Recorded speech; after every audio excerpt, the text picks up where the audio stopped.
Hey guys, what is going on today? Joe here, back again in NHL 18, and today, in preparation for our Stanley Cup Playoff games, today I'm going to be showing you guys my Nashville Predators all-time team build for the tournament. So if you guys wouldn't mind, make sure to go down to that like button down below, make sure to hit it. Let's try to get this team build video up above 100 likes, and also make sure to go down into the description below if you guys want all the information on the Stanley Cup Playoffs. I made a very informative video on that. Everybody's link who is involved in the tournament will be down there as well, so make sure to go check everybody's link out, because everybody should be putting out their team building videos within the next couple of days or during this week leading up to the tournament beginning, hopefully either at the end of this week or the beginning of the next week. So there you go guys, there is the squad that I'm going to be running with for the Nashville Predators all-time team build. Currently at an overall cap, remember our overall cap is 1,600, 1599. So I do have one overall point left to spend if I so choose to change my team around. I don't think I have any Stanley Cup cards or Evo cards or anything like that. I do have Team of the Year cards, so they could potentially get upgraded, but I rarely don't see that happening. So I do have one overall point left if I want to make an upgrade. Alright, so let me just do a quick rundown once again. Remember, everybody that is involved in this team has been in the Nashville Predators organization at one point during their career. Could have been in their NHL team, they could have been drafted by the team, they could play in their AHL or the ECHL affiliates of that team. Whatever the case, all these players have appeared in the Nashville Predators organization at some point during their career. So let's go over the team.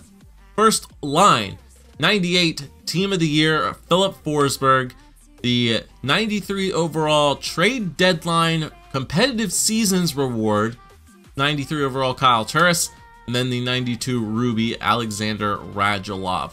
So this was the trade deadline reward for competitive seasons. This was the round number 2 reward. The Adam Henrique was the round number 1 reward. I ended up getting the Henrique. I didn't end up getting the Turris. I finished outside the top 100. I still ended up getting that Matt Duchene, as you guys know, but this card eluded me, and I was hopefully looking for it on the market, and lo and behold, just today, about like 10 minutes before I started recording this video, somebody listed it for around 80k, and boom, we got it on the team and made that switch. I had the Ice Turris instead, so we opted to make that switch, and this one is obviously 6 overall points better, and it's got 91 face-offs. Synergies on this thing are actually pretty nice as well, and this card looks to be a beast. He's a right-handed shot.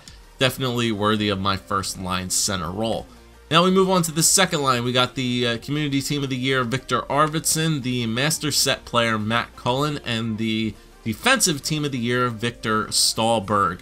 So once again, another nice little lineup right here. We're going with some grit, a couple two-way forwards in there with a nice playmaker and Victor Arvidsson. Cullen once again in there for that defensive side in the face-offs, because the center core of this team is kind of weak, so I definitely need a couple guys in there that can win some draws for sure. But I like this second line. Arvidsson will definitely bring that line some speed. Hopefully Cullen and Stahlberg will be able to feed Arvidsson every now and then, because he's got that 95 skating, and hopefully he'll be streaking down the wings. Obviously with all the team synergies active, he's going to be probably running max speed for sure, and yeah, Arvidsson's a nice little addition to that second line.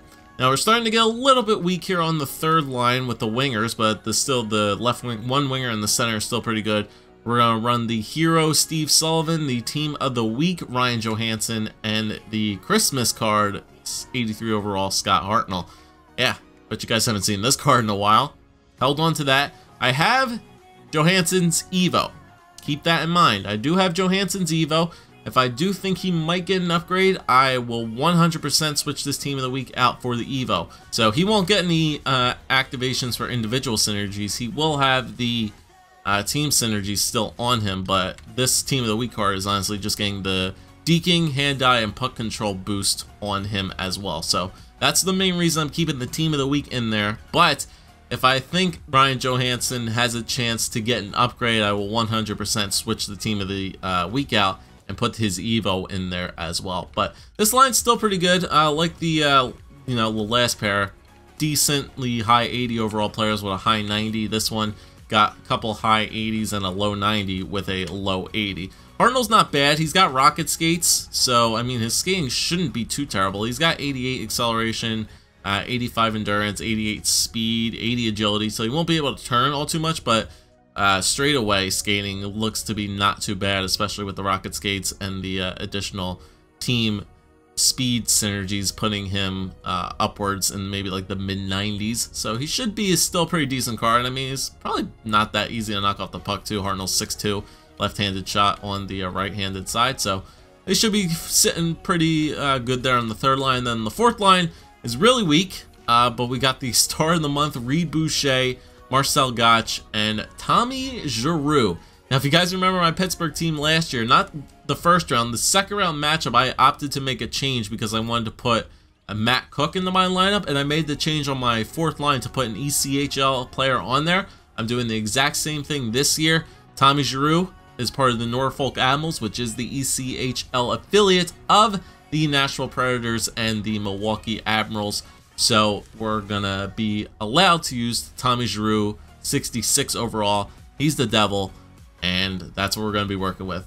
Before I got that Turris, I had Justin Kirkland onto my team, who was a 72 overall player from the Milwaukee Admirals, but since I opted to find and use the trade deadline Turris, we had to make that change, and Tommy Giroux fit the bill. All right, now as we move on to the defense, once again this year I went pretty defense heavy, and the defense looks pretty damn stacked, to say the least. We got the 99 Evo Subban and the 93 overall Evo Ryan Suter. Second pair, the 99 overall defensive team of the year Seth Jones with the 91 team of the week Roman Josi.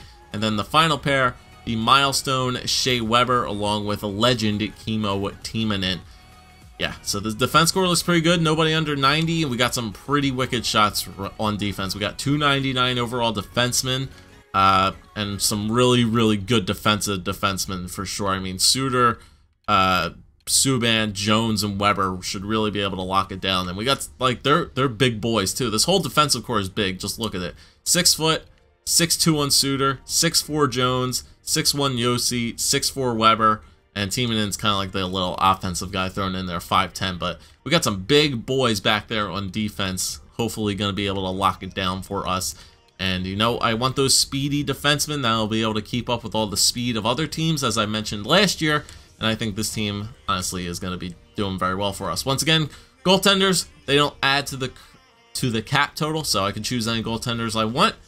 I'm going to run with my Iivo Pekarinen. Ever since I made the upgrade, this goaltender has just been absolutely amazing for us. Arguably one of, if not the best goaltender in Hockey Ultimate Team right now. And then, obviously, we have the 90 Young Guns Team of the Year, UC Saros, giving us all those synergy boosts. So that's what the team looks like. Synergy-wise, we actually have a good bit of synergies active on this team. So we got Rocket Skates on. We got Dangler Zone, Pinball Machine, Fine Shooting is on by a lot, so a lot of people are going to be getting wrist shot accuracy boosts, which will be good for those lower end players, like the low 80s and maybe like the upper 80s. Hopefully it'll give them an extra little boost to the wrist shot. Breakout Master, so the acceleration and the wrist shot power, so obviously more speed on my team, the better.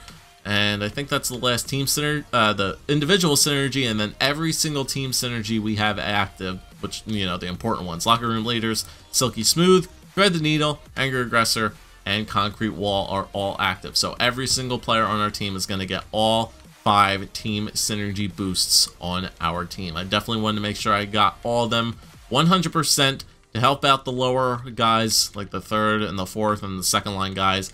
And that is the team we are going to be running with here for the Nashville Predators in the Stanley Cup Playoffs. I still have that 1 overall point left available. I could make some changes. I know James Neal, I think, got an Evo upgrade the other day, so he could potentially go in for Alexander Radulov if I wanted to make that change. Let me just see. Collection type, if I go to Evos just randomly and I search, I think James Neal might have gone up to a 91. Let's see.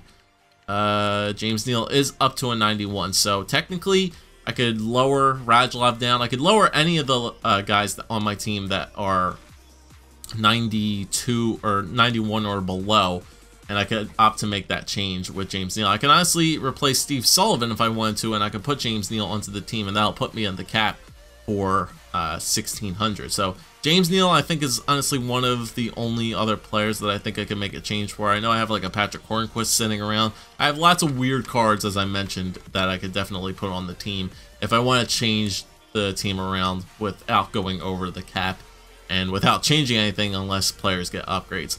So that's what my team looks like, guys. Let me know down below what you think of it. If there are any potential upgrades you think I can make to the squad, let me know down below. If you know any like AHL or ECHL players that are like, you know, 60s or 70s that you think could benefit the squad, feel free to let me know in the comments down below. But other than that, I think this team will hopefully do us good here in at least round number 1 for sure. I think Cole's team is going to be a lot speedier than mine. Colorado has a lot of really good fast players from what I'm remembering. So, I mean, they're going to have like McKinnon and Duchesne. He's going to have a lot of fast moving cards. So the defense is going to have to step it up big time to keep up with them, but I think we can get it done. So thank you guys for watching. If you did enjoy, make sure to leave a like, comment, and subscribe as always. And I'll see you guys hopefully within the next couple of days for our game number 1 matchup in the Stanley Cup Playoffs against Tactics HD and the Colorado Avalanche. Check out everybody's links below so that you don't miss their team builds. Also, there will be a public playlist that is created on YouTube. I'll be adding every single video associated with the Stanley Cup Playoffs into that playlist so you guys don't miss anything. Thank you guys for watching. I'll see you hopefully later this week. Peace.